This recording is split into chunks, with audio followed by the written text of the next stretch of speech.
तो बच्चों इस वीडियो में डिस्कस करेंगे प्रश्नावली 1.1 के सॉल्यूशन को हिंदी मीडियम में। ध्यान से देख लो।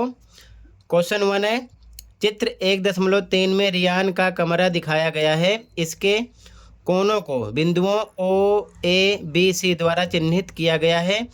देखो, ओ ए बी सी ये बिंदु हैं जिसके द्वारा चिन्हित किया गया है। चित्र में एक्स अक्ष और वाई अक्ष को चिन्हित किया गया है। ये आपका वाई अक्ष है और ये है एक्स अक्ष। बिंदु ओ मूल बिंदु है। मूल बिंदु का मतलब जिसकी वैल्यू 0 0 है। यहाँ पर देखो, ओरिजिन पॉइंट 0 0 है, ठीक है, ओ बिंदु। तो ये रियान का कमरा है, ठीक है। ओ ए बी सी। तो सबसे पहले आप बेसिक चीज़ें समझ लो ताकि चैप्टर अच्छे समझ में आ जाए। अब ध्यान से देखो, सबसे पहले मान लो ये लाइन और ये लाइन एक दूसरे को प्रतिच्छेद कर रही है, कट कर रही है, ठीक है। तो समझो ध्यान से, इसको बोलते हैं एक्स अक्ष, ठीक है, ये एक्स होता है। इसको बोलते हैं वाई अक्ष, ठीक है, ये ध्यान रखना। जहाँ पर दोनों एक दूसरे को कट कर रहे हैं इसे बोलते हैं मूल बिंदु। क्या बोलते हैं? मूल बिंदु, ठीक है, ओरिजिन पॉइंट। इसकी वैल्यू होती है 0,0, ध्यान रखना, ठीक है, इसकी वैल्यू।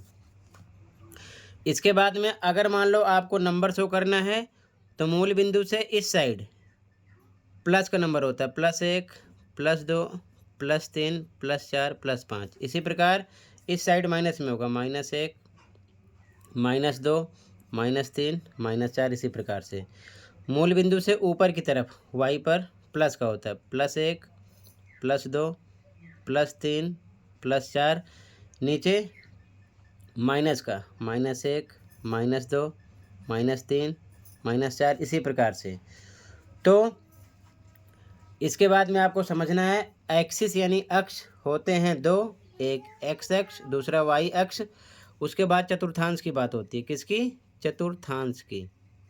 तो चतुर्थांश आपके होते हैं 4। ये होता है पहला, ये होता है दूसरा, ये होता है तीसरा, ये होता है चौथा। अब ध्यान रखने वाली बात है निशान। तो पहले में देखो, एक्स पर भी प्लस का नंबर, वाई पर भी प्लस का नंबर, इसलिए प्लस प्लस होता है, ठीक है, सिंबल। दूसरे में देखो, पहले एक्स का लिखते हैं, एक्स पर माइनस है तो माइनस, वाई पर प्लस है तो प्लस, तो माइनस प्लस होता है। तीसरे में देखो, एक्स का पहले लिखते हैं, एक्स पर माइनस है, वाई पर भी माइनस का है, तो माइनस माइनस इसका सिंबल है। फोर्थ में पहले एक्स का लिखते हैं हमेशा, प्लस का है, और वाई पर माइनस का है तो माइनस, प्लस माइनस हो गया फोर्थ का। तो ध्यान रखना, कोई क्वेश्चन करे पहले चतुर्थांश में कौन सा सिंबल होता है तो प्लस प्लस, दूसरे में माइनस प्लस, तीसरे में माइनस माइनस, चौथे में प्लस माइनस। चतुर्थांश होते हैं 4, 1 2 3 4, और अक्ष होते हैं 2, एक्स और वाई। ये ध्यान में रखना। पहला क्वेश्चन आपका फर्स्ट चतुर्थांश पर आधारित है, जिसमें एक्स पर भी प्लस के नंबर हैं, वाई पर भी प्लस के नंबर हैं। तो ये बात समझ जाना। अब सीधा आ जाओ क्वेश्चन पर, ओके। अब सीधा आ जाओ क्वेश्चन पर। ये जो डायग्राम बनाया गया बच्चों, चित्र 1.3, ये केवल प्रथम चतुर्थांश से रिलेटेड है। ये है एक्स अक्ष, लिखा नहीं है, ध्यान रखे रहना, ठीक है। ये एक्स अक्ष है और ये वाला आपका है वाई। दोनों प्लस के होते हैं, इधर भी प्लस का नंबर है, इधर भी प्लस का नंबर है। +1 2 3 4 5 6 इसी प्रकार 12 तक। इधर भी 1 2 3 4 इसी प्रकार यहाँ पर मेंशन है 10 तक, ठीक है। अब देखो, ये मूल बिंदु है, इसकी वैल्यू 0 0 है। क्वेश्चन पे आ जाओ सीधा। चित्र 1.3 के आधार पर निम्नलिखित प्रश्नों के उत्तर दीजिए। पहला क्वेश्चन है, यदि D1 R1, ध्यान से देखो, D1 R1 यहाँ पर है, D1, ठीक है, R1 यहाँ पर है आपका R1, ठीक, यहाँ पर D1 R1 रियान के कमरे के द्वार को प्रदर्शित करता है, यानी ये क्या है? दरवाजा है। यहाँ से यहाँ तक ध्यान रखे रहना, ठीक है, यहाँ से यहाँ तक, ये चीज़ ध्यान में रखना, ठीक है। D1 R1 ध्यान रखे रहना, ठीक है, D1 R1 प्रदर्शित करता है। तो यह द्वार कमरे की बाईं दीवार यानी वाई अक्ष से, यहाँ पर मेंशन है ये वाई अक्ष ठीक है, ये दाईं दीवार है तो ये बाईं दीवार होगी। ठीक है, तो चाहे इसे बाईं दीवार समझो या वाई अक्ष यहाँ पर मेंशन है, से कितनी दूरी पर स्थित है, द्वार एक्स अक्ष से कितनी दूरी पर स्थित है। यानी पहले क्वेश्चन में हमको बताना है कि ये जो दरवाज़ा है D1 से लेके R1 तक, ये एक्स अक्ष से कितनी दूरी पर है और वाई अक्ष से कितनी दूरी पर है। तो ध्यान से देखो, सबसे पहले अगर हम बात करें D1 के कोऑर्डिनेट की, ठीक है, तो यहाँ पर पहले x का लिखते हैं, 1 2 3 4 5 6 7 8। तो D1 पर 8 है तो ये हो जाएगा 8। और ध्यान से देखो x पर 8 है तो ये x अक्ष पर ही है तो y क्या होगा 0, 8,0 हो जाएगा। ठीक है, शॉर्ट आंसर के लिए आप क्या कर सकते हो, अगर आपसे पूछा गया है कि y अक्ष से दूरी, तो ये आपका स्टार्टिंग वाला x होता है, इसके बाद वाला होता है y, यानी x की वैल्यू 8 है, y की वैल्यू 0 है। तो अगर यहाँ पर y अक्ष से दूरी पूछा गया है तो आप y के लिए x वाला आंसर बताओगे, कितना आ जाएगा 8, और x के लिए आप y वाला आंसर बता दोगे, ठीक है 0। ये चीज़ ध्यान में रखना, x अक्ष के लिए y वाला आंसर होगा और y अक्ष के लिए x वाला आंसर होगा। ये चीज़ ध्यान में रखना, नहीं समझ में आए कोई दिक्कत नहीं है।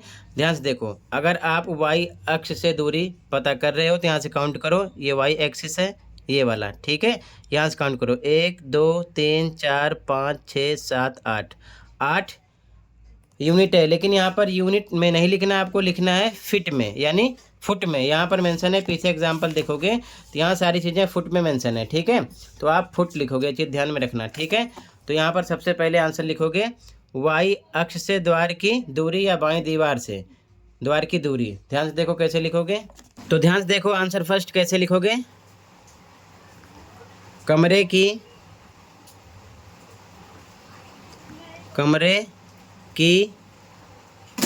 बाईं दीवार से द्वार की दूरी। बाईं दीवार की जगह आप वाई अक्ष भी लिख सकते हो, ठीक है, दोनों बातें यहाँ पर पूछी गई हैं। तो क्या लिखोगे 8 फुट में लिखो, ठीक है, तो यहाँ पर आप फुट में लिखो, ठीक है, क्योंकि जो एग्जाम्पल समझाया गया है ये सब फुट में है, ठीक है, और कमरा है तो फुट में लेके चलो, ज़्यादा अच्छा रहेगा, ठीक है। बाकी आप इकाई भी लिख सकते हो। तो कमरे की बाईं दीवार से यानी वाई अक्ष से द्वार की दूरी 8 फुट, और साथ में लिखो एक्स अक्ष से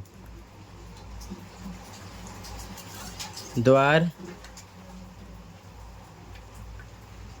की दूरी 0 फुट होगी, ठीक है। तो पहले क्वेश्चन में पूछा गया था यहाँ पर द्वार कमरे की बाईं दीवार से कितनी दूर पर है और एक्स अक्ष से कितने दूर पर है। तो एक्स अक्ष से ये 0 पर है और वाई से ये कितना है 8 फुट पर है। यहाँ से भी आंसर दे सकते हो, ठीक है। एक्स अक्ष के लिए वाई वाला आंसर कितना आ जाएगा 0 फुट, और वाई के लिए एक्स वाला आंसर आ जाएगा 8 फुट, ठीक है। D1 का निर्देशांक लिखकर बता सकते हो, ठीक है। आगे देखो क्वेश्चन सेकंड, D1 के निर्देशांक क्या हैं, ठीक है।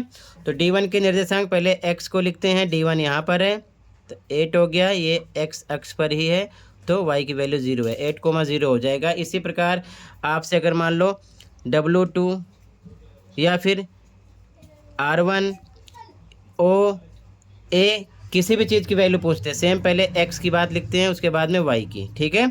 तो मान लो अगर आपसे W1 का पूछते तो यहाँ पर देखो 1 2 3 तो 3 हो जाता, 0 हो जाता। इसी प्रकार आप D1 का आंसर दो 8,0 क्योंकि 8 है तो 8,0 हो जाएगा, ठीक है। तो आंसर 2 कैसे लिखोगे, ध्यान से देखो, आंसर नंबर 2, तो यहाँ लिखेंगे D1 के निर्देशांक, D1 के निर्देशांक 8,0, ये हो जाएगा 8,0, ठीक है। अगले क्वेश्चन पे आ जाओ, कहीं पर डाउट होगा बताना। अगला क्वेश्चन यदि R1 बिंदु 11.5, 0 है तो द्वार की चौड़ाई क्या है? पहले इतना निकालते हैं, द्वार की चौड़ाई। अब ध्यान से देखो, R1 यहाँ पर है, ठीक है, ध्यान देना, यहाँ पर थोड़ा मिसप्रिंटिंग है। R1 11-12 के बीच में है तो 11.5 हुआ, 0 हुआ, ठीक है, इसकी वैल्यू है इधर। और D1 8, 0 हुआ। यहाँ पर मैं बताना दरवाजे की चौड़ाई, दरवाज़ा कहाँ से कहाँ तक है? D1 से लेकर R1 तक है इसकी चौड़ाई। इतनी दूर में दरवाज़ा लगा है तो आपको करना क्या है? ईज़िली यहाँ से भी काउंट कर सकते हो। 8 से 9 कितना हुआ? 1 फुट। 9 से 10 2 फुट। 10 से 11 3 फुट। और ये 3.5 हो गया, ठीक है, आंसर आ गया। या फिर आप क्या कर सकते हो, 11.5 में से, यानी ये x पर है ना, तो ये इसका x हुआ, ये y हुआ, ये x है y, x को माइनस करो, 11.5 में से 8 माइनस कर देना, ठीक है, आ जाएगा 3.5। तो ध्यान से देखो आंसर थर्ड का सबसे पहला पार्ट, यदि R1 बिंदु 11.50 है तो द्वार की चौड़ाई क्या है? इसका आंसर देखो पहले, तो यहाँ लिखेंगे द्वार की चौड़ाई, द्वार की चौड़ाई। तो क्या करोगे, 11.5 में से 8 माइनस कर दो, कितना मिलेगा? 3.5, साथ में लिख दो फुट, ठीक है।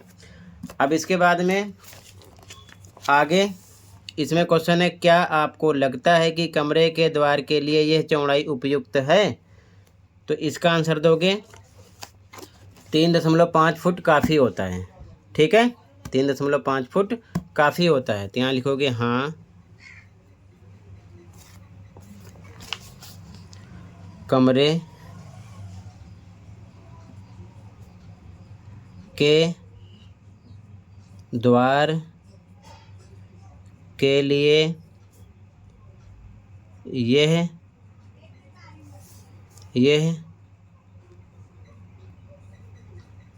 चौड़ाई उपयुक्त है, उपयुक्त है, ठीक है, ये हो गया। अब इसके बाद में आगे कह रहा है इसी में, यदि कोई व्यक्ति पहिएदार कुर्सी यानी व्हील चेयर पर बैठकर कमरे में प्रवेश करना चाहता है तो क्या वह सरलतापूर्वक ऐसा कर पाएगा? तो सबसे पहले आपको पता होना चाहिए व्हील चेयर की चौड़ाई होती कितनी है, ठीक है। तो यहाँ लिखोगे सामान्य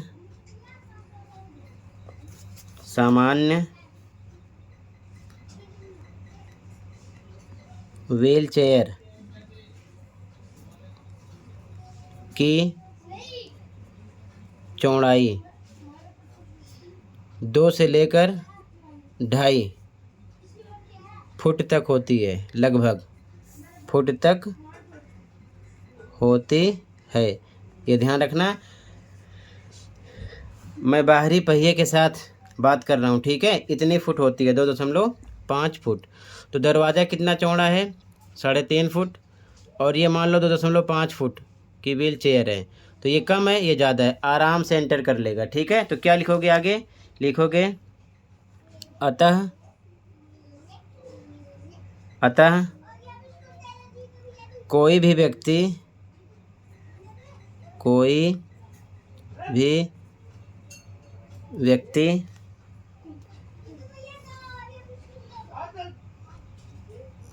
व्हील चेयर पर बैठकर कमरे में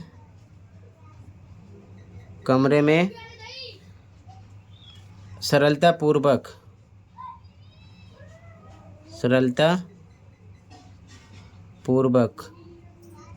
प्रवेश कर सकता है, ठीक है, ये इसका आंसर हो गया, समझ गए। दरवाजे की चौड़ाई इतनी है, व्हील चेयर की चौड़ाई इतनी होती है, तो ये कम है, ये ज़्यादा है, तो व्हील चेयर पर बैठा व्यक्ति भी कमरे के अंदर आसानी से प्रवेश कर सकता है। आंसर थर्ड हो गया। अगले क्वेश्चन पे आ जाओ, कहीं पर कोई डाउट होगा बताना। क्वेश्चन कह रहा है कि यदि B1 0, 1.5 है, B2 0, 4, स्नान गृह के द्वार की सीमा के अंतिम बिंदुओं को प्रदर्शित करते हैं। तो ध्यान से देखो, स्नान गृह यहाँ पर B1 है, ये देखो ये B1 है, दिख ना रहा हो तो, और ये है B2, ठीक है। तो आगे कह रहे हैं, तो क्या स्नानागृह या स्नान गृह का द्वार कमरे के द्वार की तुलना में संकीर्ण है या अधिक चौड़ा है, यानी कम है कि ज़्यादा है। तो कमरे का जो द्वार है वो तो आप निकाल चुके हो, कितना आया है 3.5 फुट इसकी चौड़ाई। तो अगर हम स्नान गृह यानी बाथरूम की चौड़ाई निकाल लें तो पता चल जाएगा कम ज़्यादा देखकर, ठीक है। तो यहाँ से यहाँ तक की डिस्टेंस निकालने के लिए इतनी दूर में ये है, देखो ध्यान से, यहाँ से यहाँ तक है, ठीक है, ये इतना B1 से B2 तक, ठीक है, इतने में है ये। तो सीधा सा हिसाब है, यहाँ से ओरिजिन पॉइंट 0 से लेके B2 कितना है, देखो 1 2 3 4 है, 4 है ना, ध्यान रखना, दिख ना रहा हो तो 4 है ये। और B1 कितना है, 1 2 के बीच में है तो 1.5 है, 1.5 है। तो 4 में से 1.5 घटा दो, इतनी चौड़ाई का पता चल जाएगा। अब ध्यान से देखो, अगर आप स्नान गृह के दरवाजे की चौड़ाई निकालना चाहते हो तो पहला तरीका ये है कि ओरिजिन पॉइंट 0 है, यहाँ से देखो B2 तक 4 है और B1 तक 1.5 है, 4 में से 1.5 घटा दो, आ जाएगा 2.5। दूसरा तरीका ये है कि देखो B2 यहाँ पर 4 है, 4 से 3 1 फुट हुआ, 3 से 2 2 फुट हुआ, यानी 2 से 3 1, 3 से 4 2, ये 2 फुट हो गया, और ये आधा है 1.5 से स्टार्ट है, तो 2.5 वैसे भी आ गया, ठीक है। या आप 4 में से 1.5 घटा देना, ठीक है। तो यहाँ लिखेंगे हम आंसर 4। ध्यान से देखो, सबसे पहले लिखेंगे स्नान गृह द्वार की चौड़ाई। तो क्या लिखोगे आप, 4 में से 1.5 माइनस करके लिखोगे, कितना आ जाएगा 2.5 लिख दो फुट, ठीक है। अब ध्यान से देखो, कमरे के द्वार की चौड़ाई 3.5 फुट आई और स्नान गृह द्वार की चौड़ाई आ गई 2.5 फुट। ये कम है, ये ज़्यादा है, यहाँ लिख सकते हो, यहाँ पर 2.5, यहाँ पर लिख सकते हो 2.5 से ज़्यादा है 3.5, ठीक है, समझ रहे हो। लिखोगे अतः, आगे क्या बता रहा है, आगे क्वेश्चन में कह रहा है कि क्या स्नान गृह का द्वार कमरे के द्वार की तुलना में संकीर्ण है या अधिक चौड़ा है। तो स्नान गृह का द्वार 2.5 फुट है और कमरे का द्वार आपका है 3.5 फुट। तो ये क्या है, स्नान गृह का द्वार ये आपका संकीर्ण है, चौड़ा नहीं है, क्योंकि ये कम है। तो लिखोगे अतः स्नान गृह का द्वार कमरे के द्वार से क्या है, संकीर्ण है, संकीर्ण है, ठीक है। इसका आंसर हो गया आंसर 4। तो इसी के साथ कंप्लीट एक्सरसाइज डिस्कस कर दिया 1.1। कहीं पर कोई डाउट है कमेंट कर सकते हो। मिलते हैं अगली वीडियो में। Thank you for watching and take care, okay.